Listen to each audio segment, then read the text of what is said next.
What explains the spike in number of allergies in children to common foods from the 20th century in America? See, this is a question that I've had for a little while, and so I figured I'd ask ChatGPT and see what its response would be to this. And its response is, the increase in the prevalence of allergies, including food allergies in children over the past century, is a complex and active area of research. While the exact reasons for the spike in allergies are not fully understood, several factors have been proposed as potential contributors. It's important to note that these factors are not definitive causes, but rather areas of ongoing scientific investigation. Some possible explanations include: 1. Hygiene hypothesis.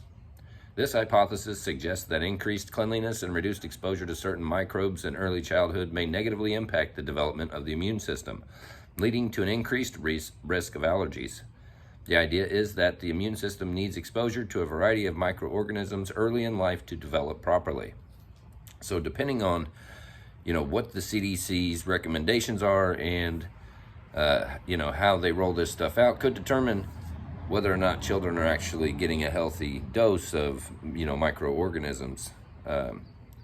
Could be something to be said for that. So number 2, changes in the diet. Dietary changes, such as the introduction of new foods or alterations in food processing and preparation methods, have been proposed as contributing factors. For example, the increased consumption of processed foods, additives, and highly allergic foods like peanuts has been suggested as potential triggers for allergic reactions. So alterations in the food processing could be things are being made just a little bit differently.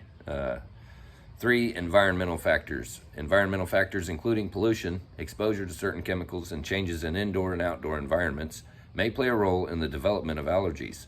Some studies have suggested that exposure to pollutants and certain allergens early in life may increase the risk of developing allergies, which I don't know whether that to be true or not. Number 4, genetics and family history obviously always plays somewhat of a role. Allergies tend to run in families, suggesting a genetic predisposition. Children with a family history of allergies, asthma, and eczema may have a higher risk of developing allergies themselves. And I think that, most people would tend to lean towards agreeing with that. Number 5, delayed introduction of allergenic foods. In the past, there was a recommendation to delay the introduction of potentially allergenic foods such as peanuts, eggs, and fish to infants. However, recent research suggests that early introduction of these foods following appropriate guidelines may actually reduce the risk of allergies. And so I don't know that I really believe that, but I think, messing with, what we're used to could have a lot to do with, we all grew up eating an infinite amount of peanut butter sandwiches, and so I don't see how that could, even be any difference other than perhaps the vaccination issues and, guidelines and restrictions and things like that. It also notes, it's important to emphasize that research into the causes and rise of allergies is ongoing, and no single factor can fully explain the observed increase. The interaction of multiple factors, including genetic predisposition and environmental influences, is likely involved.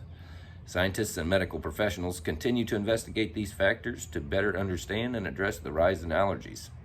If you have concerns about allergies, especially in children, it is advisable to consult with a healthcare professional or allergist who can provide personalized guidance and support based on the latest research and clinical knowledge.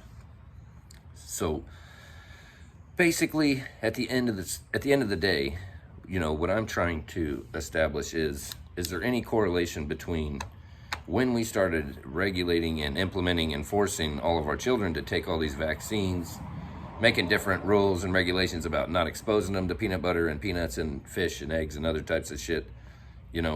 Why are we still trying to figure this shit out? Why is it just now a problem? Because, it was never a problem for any of us. So when did the problem start? Is it even a problem? And if so, how do we solve it? I'm John Lee. Hit that like and subscribe button for me. Ring the bell for notifications. We're going to get this shit broke down one way or another, and we're going to get to the truth.